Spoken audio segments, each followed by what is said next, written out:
कुलदेवी चामुण्डे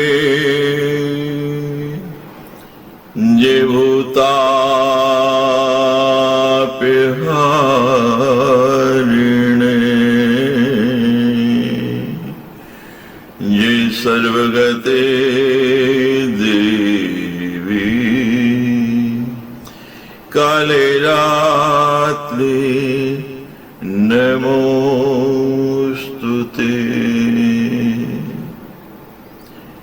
विश्वमूर्ति युते शुद्धि विरूपाक्षि त्रिलोचने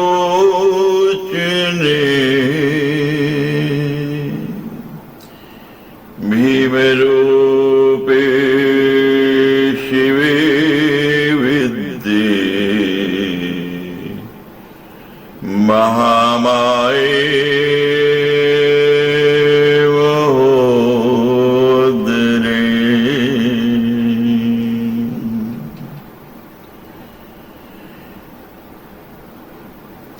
बनो जय मनो दुर्गे भीमाक्षी क्षुभितक्षये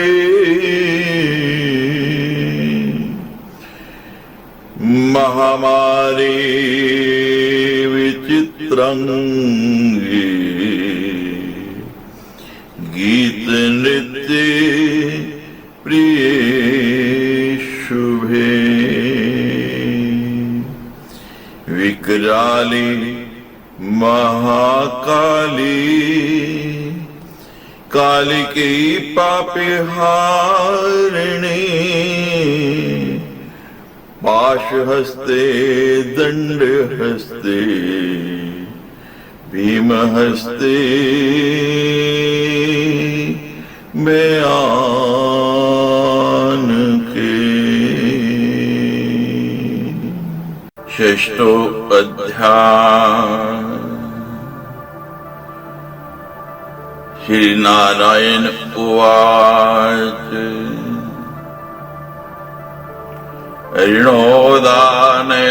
ऋणोदानयायातु मया प्रोक्ता च नारद मंदिराणि पतन्ति सा पूर्णैलावृतं प्रवेत। श्री नारायण बोले, हे नारद, मैंने अरुणोदा नामक जिस नदी का वर्णन किया है वह मंदर पर्वत से निकलकर इलाव्रत के पूर्व भाग में प्रवाहित होती है। यजोष्णाद्भवानन्याश्च अनुचारिणां स्त्रियमपि यक्षगन्धर्वपत्नीनां देहागन्धवो नीले वास्याय भितो भूमिं दशयोजन संख्यया इवं जम्बूफलानां च तुंगदेश निपातिनाथ।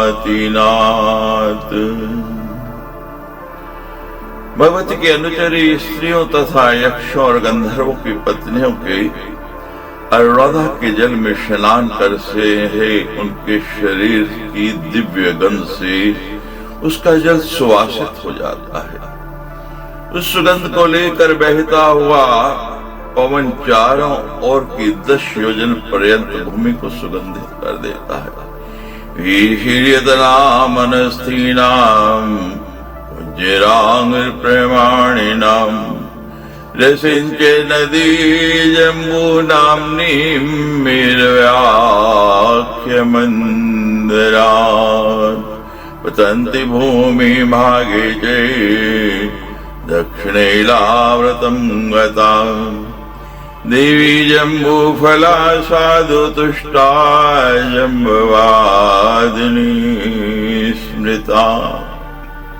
इसी प्रकार पर्वत की अधिक ऊंचाई से गिरने के कारण हाथी के शरीर के समान विशाल आकार वाले गुठली रहित जम्बू फलों के फटने से निकले हुए रस के द्वारा जम्बू नामक नदी बन गई।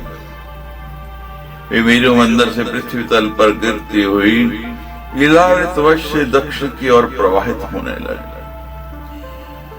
तत्त्यानां च लोकानां देवानां ऋषिरक्षसां पूजने पदामान्या सर्वभूत दया करी पाविनी पापिनीं लोकनाशिनीं समर्तामपि ईर्ता विघ्न संहर्ति माननीया देवोपसां कोकिलाक्षी काम कला करुणा काम पूजिता कठोर विग्रह धन्या नाकि मन्यागभस्तनी इभिर्नाम पदै कामं जपनीया सदा नृणां जम्मु निरोध सूर्या मृत्तिका तीरवर्तनी।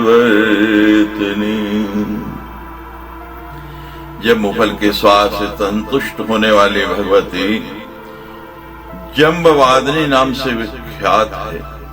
वहां के देवता नाग ऋषि राक्षस तथा अन्य लोगों के लिए सभी प्राणियों पे दया करने वाली वे भगवती मान्य तथा पूजा के योग्य है।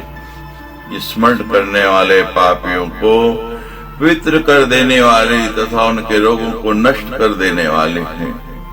देवताओं की भी वंदनीय इन भगवती का कीर्तन करने से विघ्नों का नाश हो जाता है।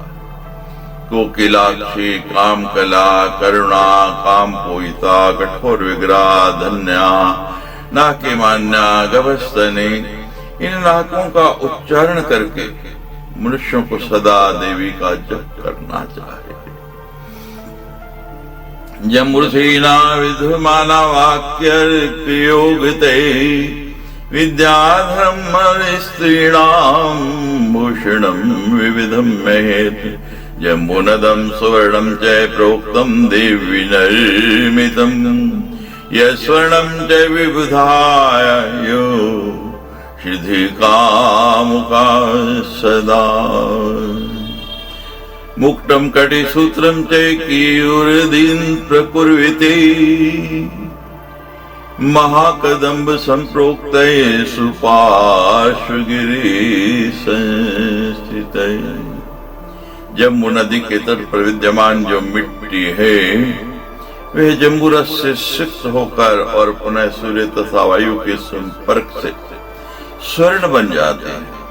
उसी से विद्याधरों और देवताओं की स्त्रियों की अनेक उत्तम आभूषण बने हैं। वह जाम्बू नद स्वर्ण देव निर्मित कहा गया है। सदा अपनी स्त्रियों की कामना पूर्ण करने वाले देवता गण उसी स्वर्ण से मुकुट करगनी और केयूर आदि का निर्माण करते हैं।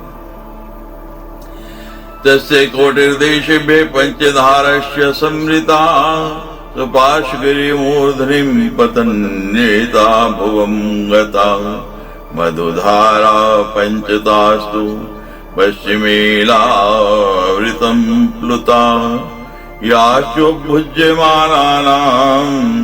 देवानां मुखगन्धभृत्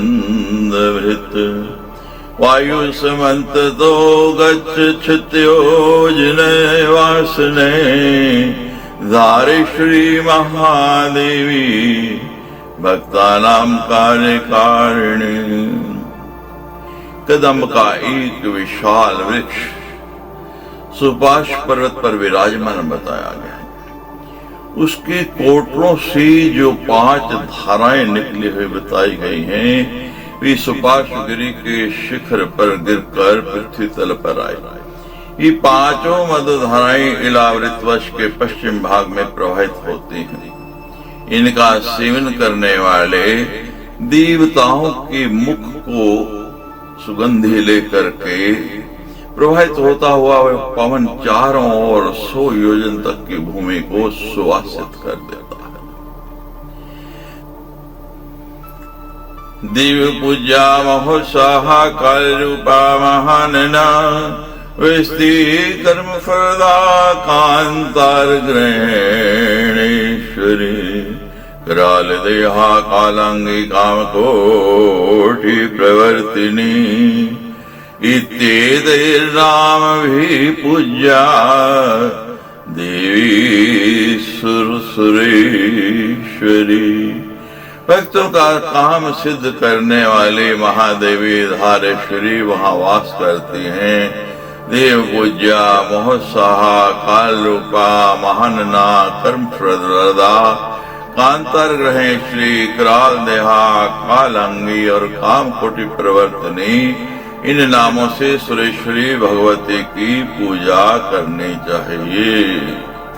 एवं कुंदरूढ़ो यो नामना शतबलो वटे स्कंदेभ्यो वधो मुखाश्चिन्नदा कुमुदमूर्धते व्योदधिं मधो घृतगुणानन्नाजं विरादिभिः श्यास्नाद्याभरणे सर्वे कामदुगाश्यते।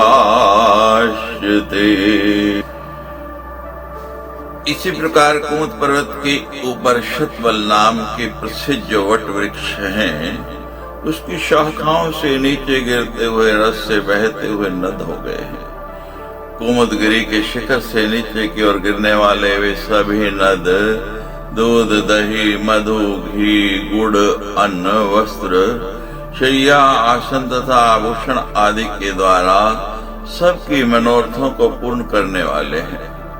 वे इलावृत वर्ष के उत्तर भाग की संपूर्ण भूमि को अपलावित किए रहते हैं। नीलम्बरा रुद्रमुखी नीलालक्युता चीसा नाकिनाम देव संघानाम वरदा वरदा चेसा अति मान्य अति पूज्या चे मद्मांगामिनी मदन मानिनी मान प्रियानंतरा मारे वेग धारा मार पूजिता मारे मादिनी व्यूरवर शोभाढ्या शिखी वाहन गर्भभू एभिर्नाम पदैर्वन्द्या देवी सामीनिलोचना जप्ताम स्मर्तम मानदात्री जयेश्वर संगिनी। उन्हीं के तट पर देवताओं और दानवों द्वारा नित्य उपासित भगवती मीनाक्षी प्रतिष्ठित है। नीलांबरा रुद्रमुखी नीलालक्युता अति मान्या अति पूज्या मत मातंग गामनी मदनोन्मादिनी मान प्रिया मान प्रियंत्रा मान वेगधरा मार पूजिता मार मादनी मयूर वर्षोभाड्या तथा शिखी वाहन गर्भभू। इन नामों से युक्त पदों के द्वारा स्वर्गवासी देवताओं को अभिष्ट फल तथा वर प्रदान करने वाली देवी की वंदना करनी चाहिए। सदा परब्रह्म से सानिध्य रखने वाली वे भगवती मीनाक्षी जप तथा ध्यान करने वाले प्राणियों को सम्मान प्रदान करते हैं। तीशाम नदीनाम पानी पानानुगत चीतिशाम प्रजानाम चैकदाचित् अस्य दली परितिलक्षणम् क्लं स्वेदादिगोर्धवे जरामे मृति भ्रमे शीतोष्णवात वैवर्ण्यम् मुखोपैलव्य संज्ञया नापदश्चैव जायन्ति यावज्जीवं सुखं भवेत् निरंतरेण तास्याद्वै सुखम निरतिशायकम्। उन नदों का जल पीने से चैतन्य प्राप्त करने वाले प्राणियों के शरीर पर झुर्रियां तथा केशों की सफेदी के लक्षण कभी भी नहीं दिखाई पड़ते। थकान, पसीने आदि में दुर्गंधि, जरा, योग, भय, मृत्यु, भ्रम, शीत एवं उष्ण वायु विकार, मुख पर उदासी एवं अन्य आपत्तियां कभी भी उत्पन्न नहीं होती हैं जो उन नदियों का जल पीते हैं, और जीवन पर्यंत प्राणी को सुख मिलता है और वह सुख पूर्ण रूप से निरंतर बढ़ता ही जाता है।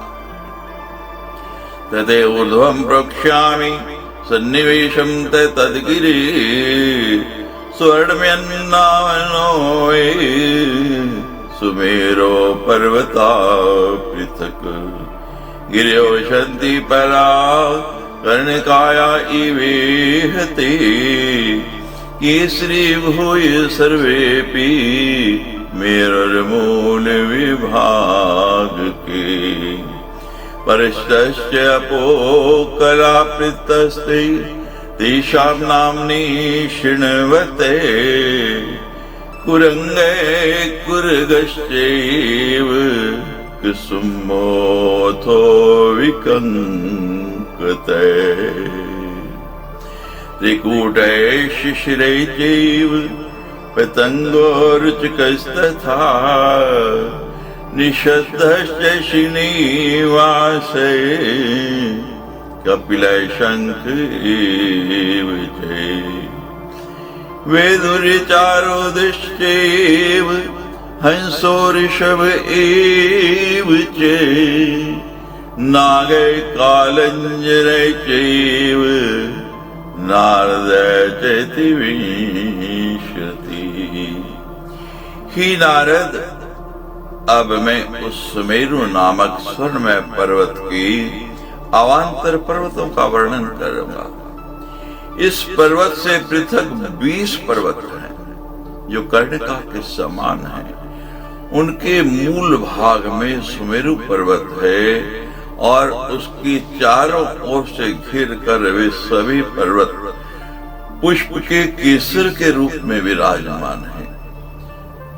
उनके नाम हैं शृण्वत, कुरंग, कुरग, कुसुम्भ, विकंकत, त्रिकूट, शिशिर, पतंग, रुचक, निषद्ध, श्रीनिवास, कपिल, शंख, वैदुर्य, आरुधि, हंस, ऋषभ, नाग, कालंजर और नारद, ये 20 पर्वत हैं। यदि श्रीमद्देवी भागवती महापुराणे अष्टादशसहस्रां संहितायां अष्टस्कन्धे भुवनकोशवर्णे अर्णोदादिदीनां निसर्गस्थानवर्णनं नाम षष्ठो अध्याय। सच्चे दरबार की जय।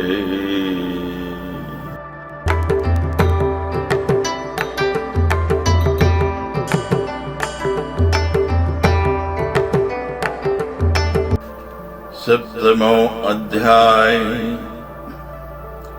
श्री नारायण उवाच गिरौ मेरुं च पूर्वेन्दो च अष्टादश योजने सहस्ररायतो 14 दिक्सहस्रं पृथुचको जिठ्रो देवकूटश्चे तावितो गिरिर्व्यको मेरो पश्चिमतो द्रि नो पवमाने तथा परे परियात्रस्तो तावद् विख्यातो तुंग विस्तरो मेरोर्दक्षिणतः ख्यातो कैलाश करवीर को रागायतो पूर्ववृतो महापर्वती राज को एवं चुतरतो मेरो त्रिशृंगम करो गिरि इतश्च द्रिवरैरष्ट संख्यै परिवृतो गिरि सुमेरु कांचन गिरि परिभ्राजन रविर्यथा। श्री नारायण बोले, हे नारद,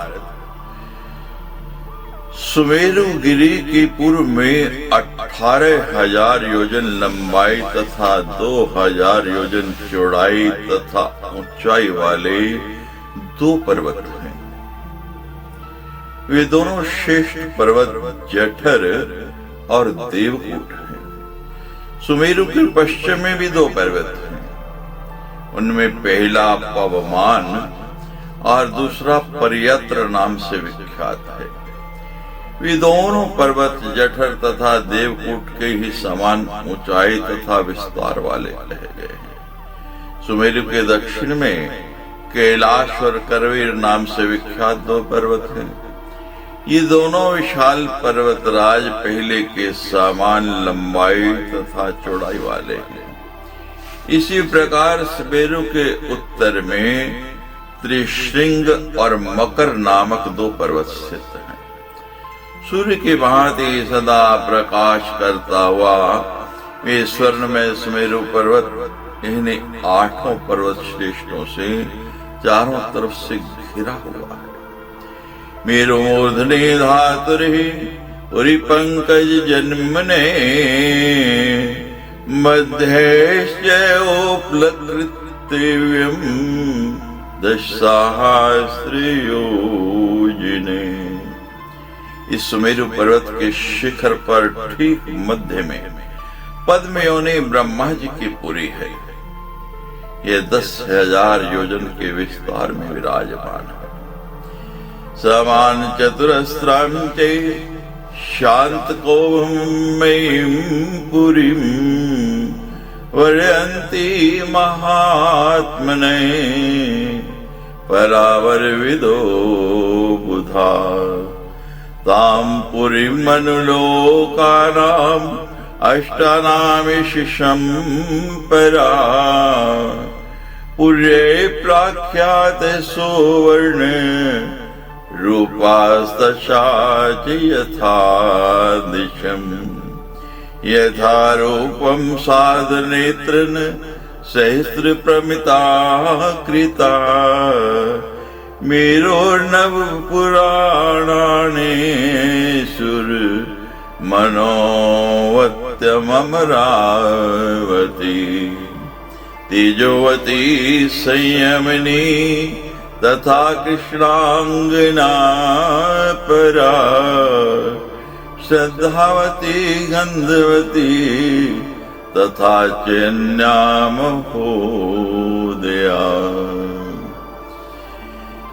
तत्व ज्ञानी विद्वान महात्मा गण समचौकोर स्वर्णमय पुरी के विषय में कहते हैं कि उस पुरी के चारों ओर 8 लोकपालों की श्रेष्ठ पुरियां प्रसिद्ध है।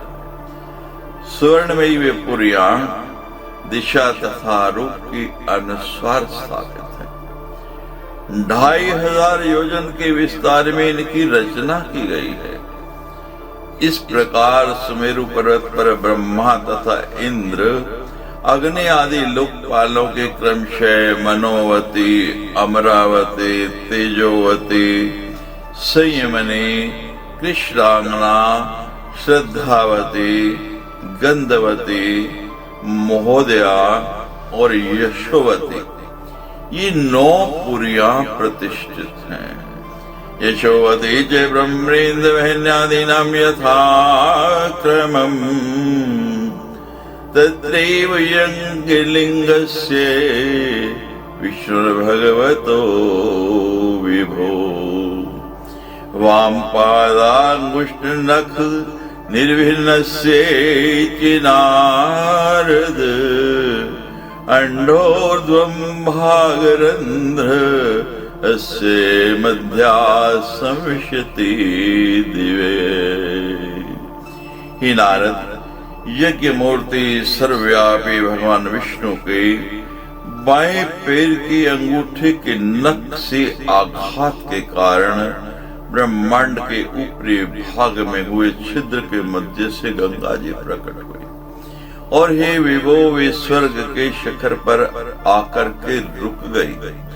संपूर्ण प्राणियों के पापों का नाश करने वाले जल से परिपूर्ण ये गंगा संसार में साक्षात विष्णुपदी के नाम से प्रसिद्ध है। मूर्धे अन्यतरोतारिम गंगा समिशति विभो लोकानाम अखिलानां चे पापहरे जलाकुला। इयं ते साक्षात् भगवत्पदी लोकेषु विश्रुता कालीन महिता सातु युग सहस्रकेण तु। यो मूर्धानमागत्य देवी देवनदीश्वरी यतद्विष्णु पदं नाम स्थानं त्रैलोक्य विश्रुतम्। ओतानपादिरे यत्रास्ति ध्रुवै परमपाविने भगवत्पादयुगलम् पद्मकोशरजोधतत्। हजार युग का अत्यंत दीर्घ समय बीतने पर संपूर्ण देव नदियों की स्वामिनी वे भगवती गंगा स्वर्ग के शिखर से जहाँ आई थी वे स्थान तीनों लोकों में विष्णुपद नाम से विख्यात है। यह वही स्थान है जहाँ उत्तानपाद के पुत्र परम पवित्र ध्रुव रहते हैं। भगवान के दोनों चरण कमलों के पवित्र पराग धारण किए हुए वे परम पुण्य आत्मा राजऋषि ध्रुव अचल पदवी का आश्रय लेकर के आज भी वहीं पर विराजमान हैं। आद्यप्यायसी से राजर्षि पद्मीमचलां श्रिते तत्र सप्तर्षयस्तस्य प्रभावज्ञा महाश्रये। प्रदक्षिणं प्रकमन्ति सर्वलोकहिते स्वे आत्यंतिकी सिद्धिरयं तप्तं सिद्धिदायिनी। आद्रियन्ते च शिरसा जटाजुटोषितीन च ततो विष्णुपदा देवी निक्सहस्रकोटिभिः। विमानैराकुले दिव्यानि अवतरति च सा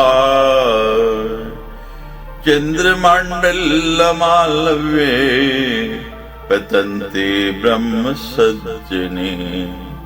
चतुर्धा भिद्यमानासां ब्रह्मलोकी च नारद चतुर्भिनानांभिर्देवी चतुर्दिशं मे स्थिता। गंगा की प्रवाह को जानने वाले तथा सभी प्राणियों के हित की कामना करने वाले उदार हृदय सप्तऋषि भी वही रहते हैं और उनकी प्रदक्षिणा किया करते हैं। अत्यंत की सिद्धि यानी कि मोक्ष रूपणी ये गंगा तपस्या करने वाले पुरुषों को सिद्धि देने वाली है। ऐसा समझकर सिर पर जटाजूट धारण करने वाले वे सिद्ध गण उनमें निरंतर स्नान किया करते हैं। तत्पश्चात वे गंगा विष्णु पद से चलकर हजारों करोड़ों विमानों से व्याप्त दीव मार्ग पर अवतरित होती हुई चंद्रमंडल को आप्लावित करके ब्रह्मलोक में पहुंचे।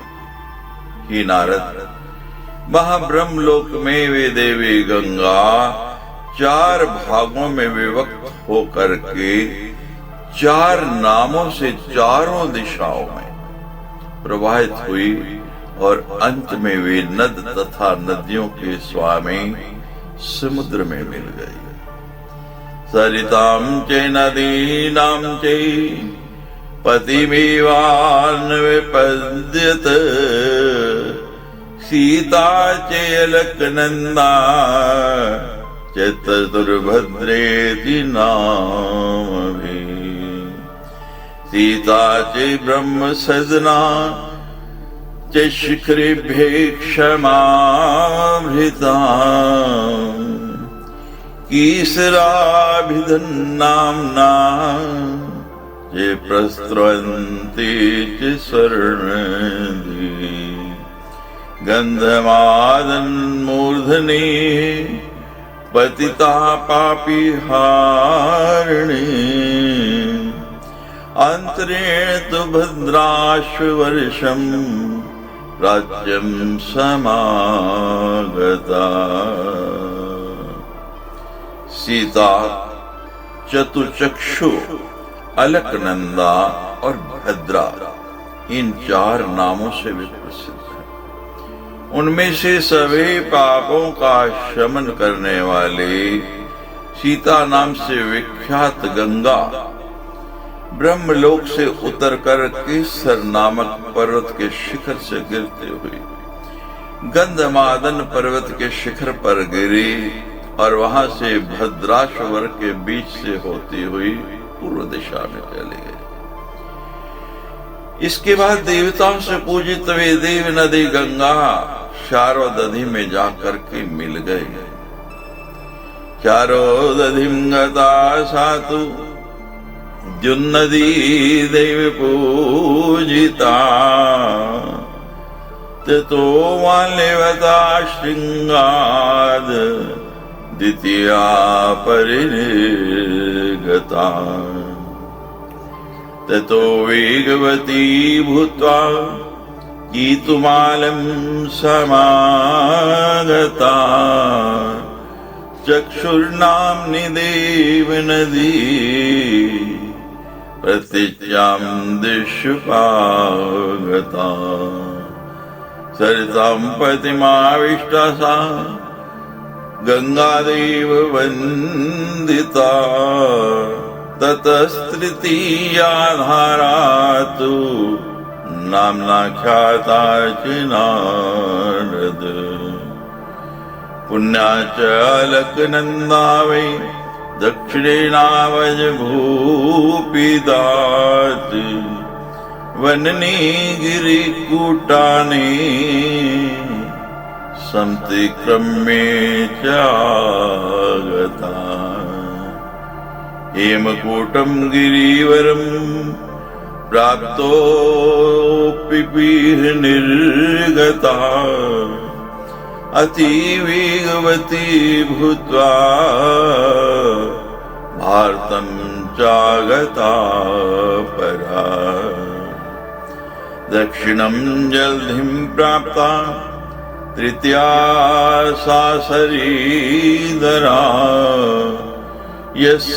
यस्यासनानाय सरितां मनुजानामि पदे पदे। तदनंतर चक्षु नाम वाले दूसरे गंगा मल्यवन पर्वत के शिखर से निकले और अत्यंत वेग के साथ बहती हुई केतुमाल वर्ष में आ गए। पुनः देववंद्या देव नदी गंगा पश्चिम दिशा में आ गई और अंत में सागर में समाविष्ट हो गई। ही नारद, तीसरी है पुण्य में धारा अलकनंदा नाम से विख्यात है। वे ब्रह्मलोक के दक्षिण से होकर बहुत सी वनों और पर्वत शिखरों को पार करके पर्वत श्रेष्ठ हेमकूट पर पहुंचे। यहाँ से निकलकर वह अत्यंत वेग के साथ बहती हुई भारतवर्ष में आ गए। इसके बाद नदियों में श्रेष्ठ अलकनंदा नामक वह तीसरी नदी दक्षिण समुद्र में मिल गई, जिसमें स्नान करने के लिए प्रस्थान करने वाले मनुष्यों को पग पग पर राजसूय तथा अश्वमेध आदि का फल भी दुर्लभ नहीं है। राजसूय अश्वमेध आदि फलम तो नहीं दुर्लभम, ततश्च चतुर्धरी धारा तो शृंगवत पर्वतात् पुनः भद्राभिधा संस्रवन्ति कुरुन् संतर्प्य च उत्तरान् समुद्रे समनो प्राप्ता गंगा त्रैलोक्य पावनी। तदनंतर ही नारद तीसरी पुण्यमय धारा अलकनंदा से विख्यात है। वे ब्रह्मलोक के दक्षिण से होकर बहुत से वनों और पर्वत शिखरों को पार करके पर्वत श्रेष्ठ हेमकूट पहुंचे। वहां से भी निकल करके वे अत्यंत वेग के साथ बहते हुए भारतवर्ष में आ गए। तदनंतर भद्रा नामक चौथी धारा सिंहवान पर्वत से निकली। तीनों लोगों को पवित्र करने वाली वह गंगा उत्तर कुरु प्रदेशों को भले भांति तृप्त करते हुए अंत में समुद्र में मिल गई। अन्ये नदाश्च नद्यश्च वर्षे वर्षेऽपि सन्ति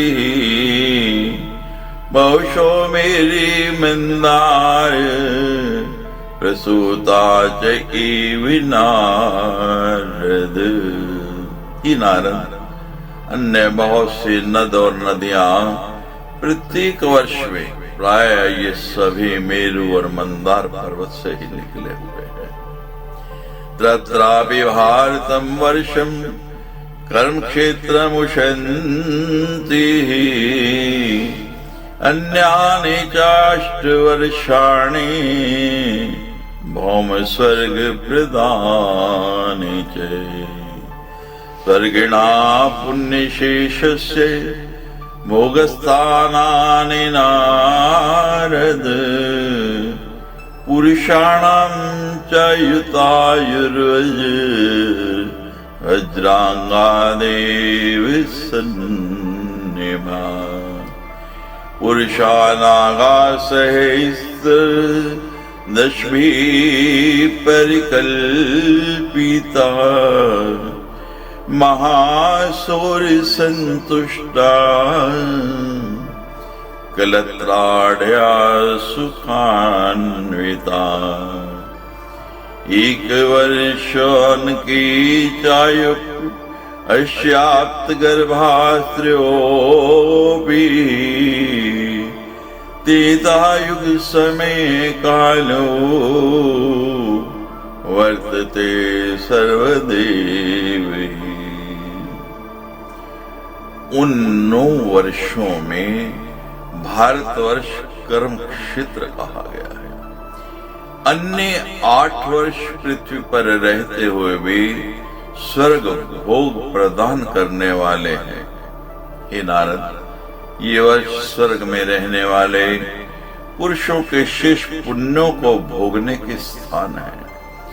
देवताओं के समान स्वरूप तथा वज्र तुल्य अंगों वाले उन पुरुषों की आयु 10,000 वर्ष होगी। 10,000 हाथियों के बल से संपन्न वे पुरुष स्त्रियों से समन्वित यथेच्छ काम क्रीड़ा से संतुष्ट तथा सुखी रहते हैं। वहां की स्त्रियां अपनी आयु समाप्त होने के 1 वर्ष पूर्व तक गर्भ धारण करती हैं। वहां पर सदा त्रेता युग के समान समय विद्यमान रहता है। इति श्रीमद्देवी भागवते महापुराणे अष्टादशसहस्रयां संहितायां अष्टम स्कंधे भुवनकोशवर्णे पर्वत नदी वर्षादिवर्णनम नाम सप्तमो अध्याय। सच्ची दरबार की जय।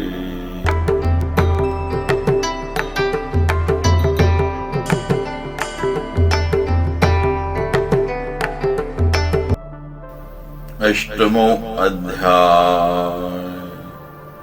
श्री नारायण उवाच।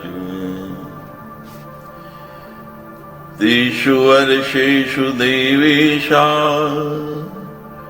पुरोक्ते स्तवने सदा पूजन्ति महादेवीं जप ध्यान समाधिभिः।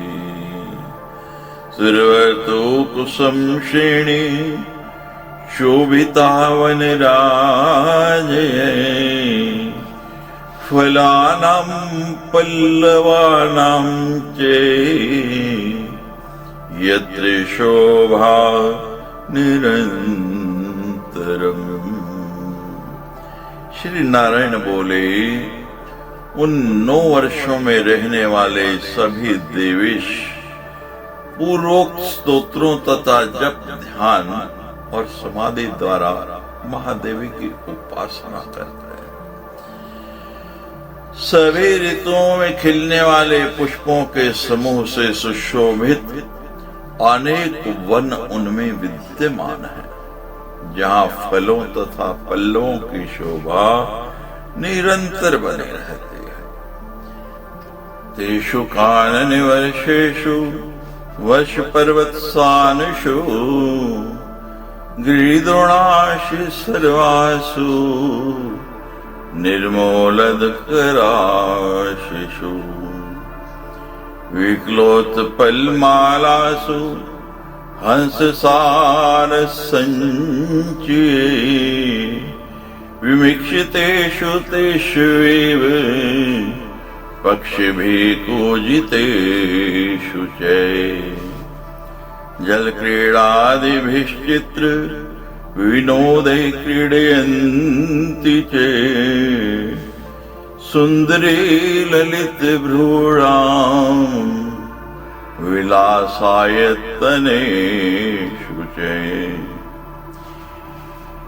उन वर्षों में विद्यमान सभी वनोद्यानों, पर्वत शिखरों तथा सभी गिरि कंदराओं में और खिले हुए कमलों से शोभायमान तथा हंस सारस आदि भिन्न भिन्न जाति के पक्षियों की ध्वनि से निनादित निर्मल जल वाले सरोवरों में वहां के देवतागण जल क्रीड़ा आदि विचित्र विनोदों के द्वारा क्रीड़ा करते रहते हैं और ललित बहुओं वाली सुंदरियों के विलास भवनों में उन युवतियों के साथ यथेच्छ व्यवहार करते रहते हैं। तत्र त्याविर्हन्त्यत्र स्वैरं युवतिभिः सह नवस्यपि च वर्षेषु भगवान आदि पुरुष नारायणाख्यो लोकानां अनुग्रहे सैकदृक् देवीम् आराधयन्नास्ते सैके सर्वैश्च पूजिते आत्मविहीने जासो सन्निधते समाहिते। उन 9 वर्षों में सभी लोगों पर अनुग्रह रस से परिपूर्ण दृष्टि रखने वाले नारायण नाम से प्रसिद्ध भगवान आदि पुरुष भगवती की आराधना करते हुए विराजमान रहते हैं। और वहां सभी लोग उनकी पूजा करते हैं। ये भगवान लोगों से पूजा स्वीकार करने के निमित्त अपनी विभिन्न मूर्तियों के रूप में समाहित होकर वहां विराजमान रहते हैं। इलावृति तु भगवान पद्मजाक्षी समुद्भवे, एक एव भवो देवो नित्यं वसति सांगने, तत्क्षेत्रे न परे कश्चित् प्रवेशं वितनोति चेत्, भुवने शापते तत्र पुमान् स्त्री भवति सुटम्।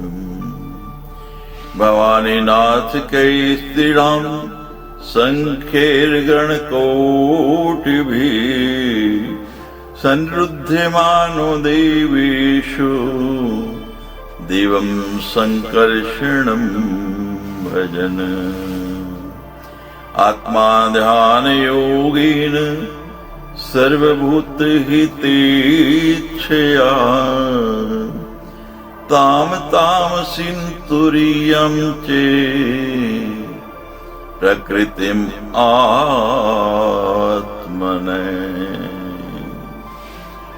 इलावर्त में भगवान श्री हरि ब्रह्मा जी के नेत्र से उत्पन्न भव रूप में अपनी भार्या भवानी के साथ नित्य निवास करते हैं। उस क्षेत्र में कोई दूसरा प्रवेश नहीं कर सकता है। वहां जाने पर भवानी के शाप से पुरुष तत्काल नारी बन जाता है। मां भवानी की सेवा में संलग्न असंख्य स्त्रियों तथा अपने करोड़ों गणों से घिरे हुए देवेश्वर भगवान शिव संकर्षण देव की आराधना करते हैं। वे अजन्मा भगवान शिव सभी प्राणियों के कल्याणार्थ तामस प्रकृति वाली अपनी ही उस संकर्षण नामक चौथी मूर्ति का एकाग्र मन से ध्यान योग के द्वारा चिंतन करते रहते हैं। उपधावती चैत्रमंसा भगवान जय, श्री भगवान वाच। ॐ नमो भगवती महापुरुषाय सर्वगुण संख्यानायान अनंत व्यक्ताय नमति। श्री भगवान बोले, सभी गुणों के अभिव्यक्ति रूप अनंत अव्यक्त और ओंकार स्वरूप परम पुरुष भगवान को नमस्कार है। भजी भजन निरणपाद पंकजम, मघस्य कृतस्नस्य परम परायणम्। भक्तिशूलं भावित भूति भाविनम्, भवापहं त्वाभव भावमीश्वरम्।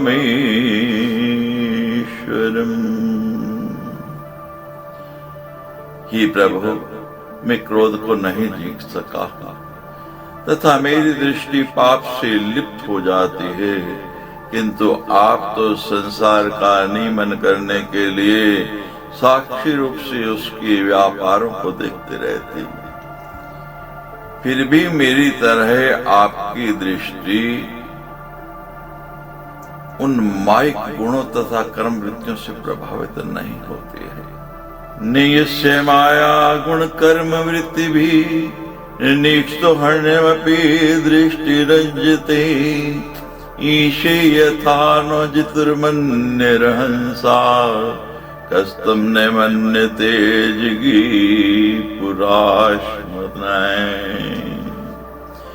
फिर भी मेरी तरह आपकी दृष्टि उन माइक गुणों तथा कर्म वृत्तियों से प्रभावित नहीं होती है।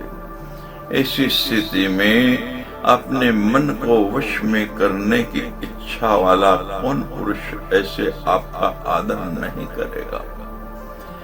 सदृशो ये प्रतिभाति माया शिवेव मध्ये आसवताम्रलोचने निनागवद्वो वर्णेशिरेरिया यत्पादयो स्पर्श न धर्षितेन्द्रिया।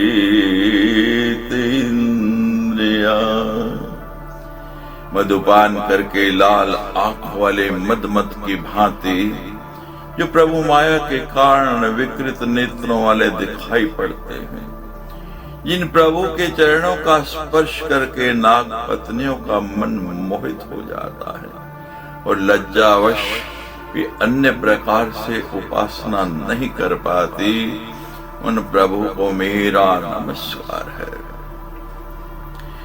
यमाहुरस्य स्थिति जन्म संयमम् त्रिभिर्विहीनं यमानन्त मृष्या नैवेद सिद्धार्थमिव क्वचित् स्थितम् भूमण्डलं मूर्धसहस्रधामसु।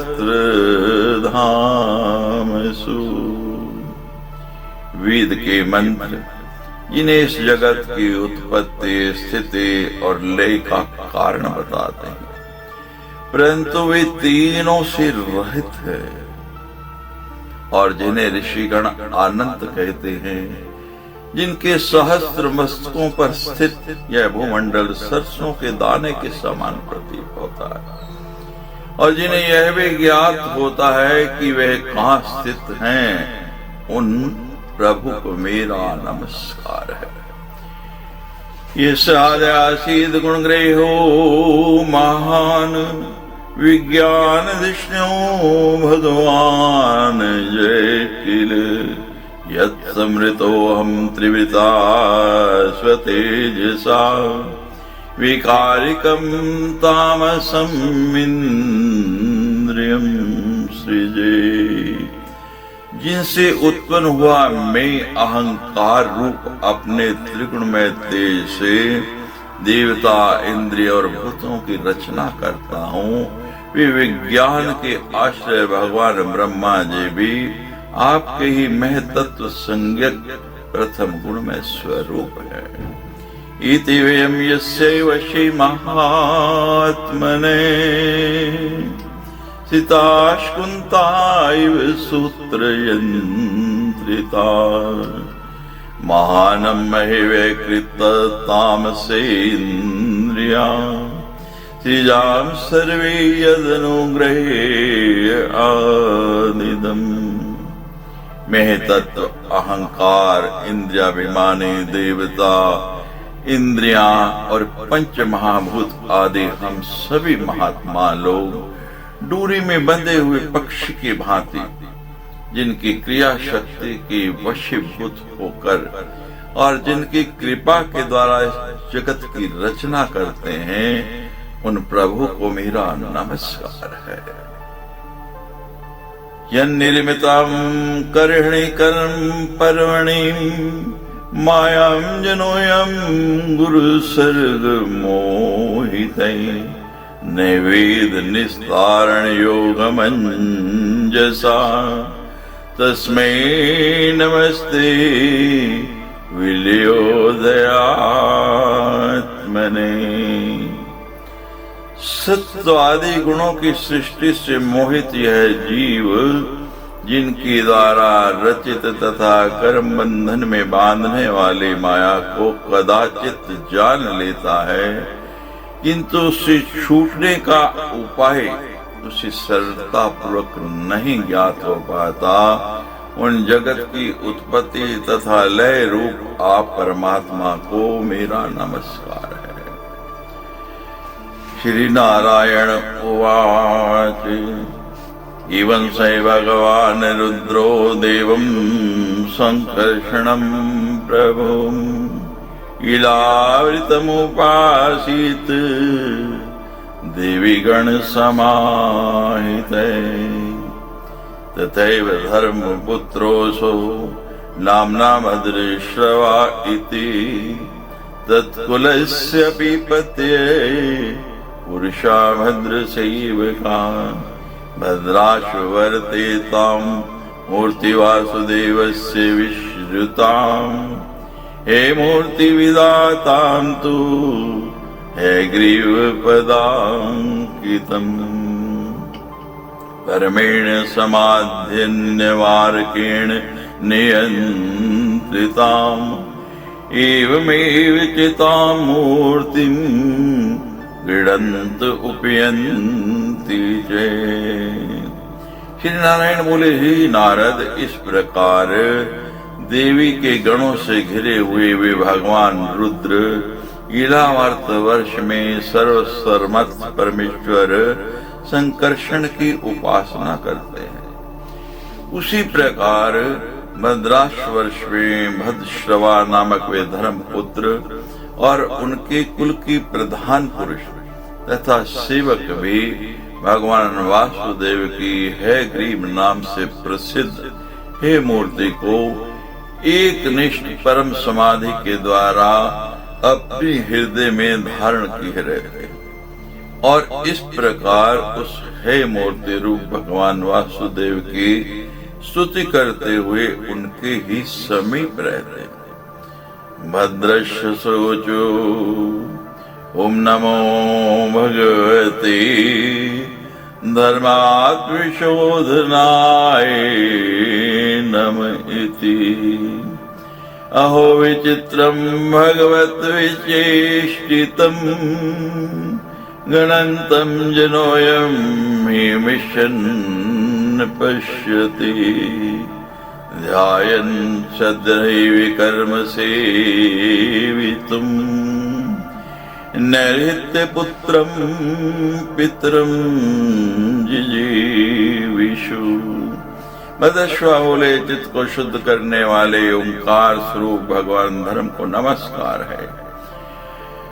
ईश्वर की लीला बड़ी विचित्र है कि वह जीव संपूर्ण लोकों का संहार करने वाले काल को देखते हुए भी नहीं देखता है और तुच्छ विषयों का सेवन करने के लिए कुत्सित चिंतन करता हुआ अपने ही पुत्र तथा पिता को जला करके भी स्वयं जीवित रहने की इच्छा करता है।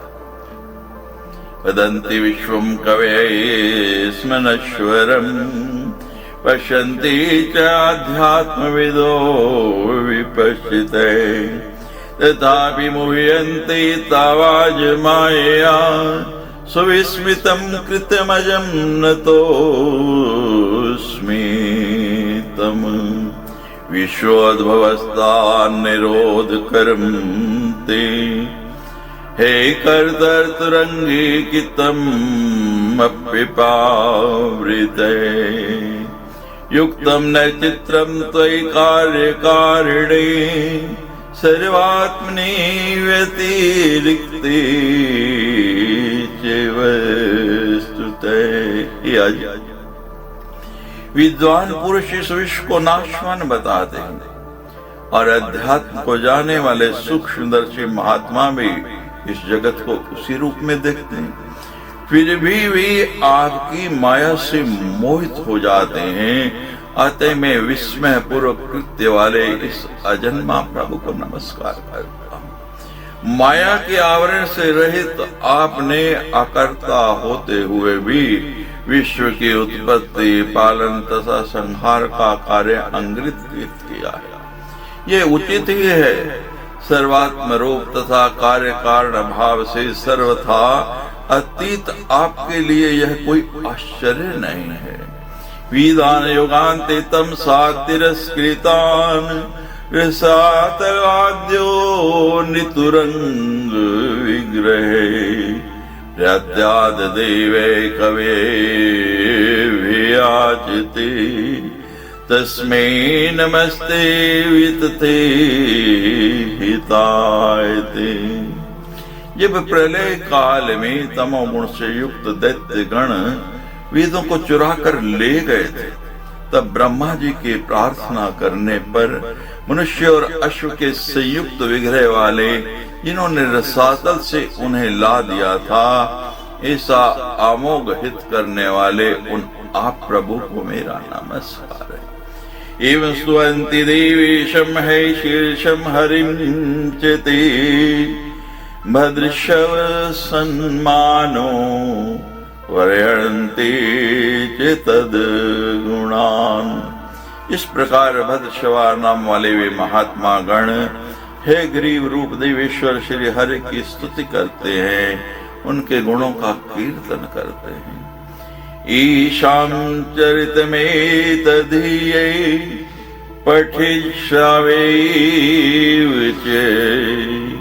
पाप कंचुक मृत्सिज्ये देवी लोकम ब्रजेच। जो मनुष्य इनके इस चरित्र को पढ़ता है और दूसरों को सुनाता है, वे पाप रूपी किंचुत से मुक्त होकर देवी लोक को प्राप्त हो जाता है। श्रीमद् देवी भागवती महापुराणे अष्टादशसहस्रायां संहितायां अष्टम स्कंदे भुवन कोश वर्णे इलावृत भद्राशो वर्णम नाम अष्टमो अध्याय।